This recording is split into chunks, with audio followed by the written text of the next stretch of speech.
Hi Raj. అండి మనం ఇండస్ట్రీలో ఆల్మోస్ట్ 10 ఏళ్ళ నుంచి ట్రావెల్ చేస్తాం. మన ఇద్దరు దీంట్లో నాకు అర్థం కాని విషయం ఒకటి ఉంది. అదేంటంటే మీరు పర్సనల్గా మీరు ఎలా ఉంటారో నాకు తెలుసు, మీరేంటో నాకు తెలుసు. కానీ మీ పర్సనల్ దానికి పబ్లిక్లో మీకున్న దీనికి బయటకు వచ్చి మీ దీనికి అసలు ఏ సంబంధం ఉండదు. అలా ఎందుకు ప్రాజెక్ట్ అవుతుంది అంటారు? రీజన్ ఏంటంటారు?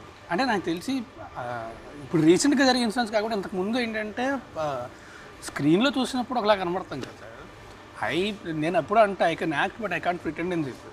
సో యాక్షన్ కట్టు మధ్యలో నేను వేరు, కట్టు తర్వాత నేను వేరు. మళ్ళీ అవును, అది ఓకే. అంటే పర్సనల్ లైఫ్లో మీరు చాలా సాఫ్ట్గా ఇలా ఉంటారు కదా అందరితో. అంటే నేను మన ట్రావెల్లో ఎప్పుడు అంటే మీకున్న ఓపిక భూమికి కూడా ఉండదని నేను ఎప్పుడూ అంటుంటాను.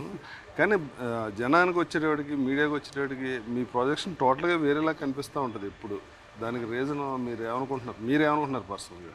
నేను అంటే అది జరిగిన ఫస్ట్ ఏంటంటే ఇమీడియట్గా అయితే ఖచ్చితంగా ఎఫెక్ట్ అవుతాం. ఆమె హైపర్ సెన్సిటివ్ పర్సన్, ఇమీడియట్గా అయితే ఎఫెక్ట్ అవుతాం. కొన్ని రోజుల తర్వాత అసలు నేను ఇష్యూ గురించి ఇష్యూ అని కాదు, జనరల్గా మామూలుగా అదే అంటే చెప్పా కదా, స్క్రీన్ మీద చూసినప్పుడు ఇలాగా అనుకుంటారు.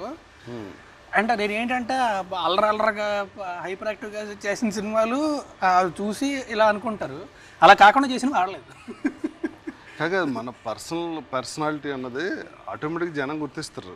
నేను సినిమాల్లో క్యారెక్టర్లో వాటి గురించి మాట్లాడ అసలు మన పర్సనల్ దీనికి అట్లీస్ట్ సోషల్ మీడియాలో యాక్టివ్గా ఉన్నా, లేకపోతే మీడియా ముందు ఎక్కువ ఉన్నా సరే తెలుస్తుంది. నేను సోషల్ మీడియాలో యాక్టివ్గా ఉన్నాను, నాకు అలవాటు లేదు, ఎలా ఉండాలో కూడా తెలియదు.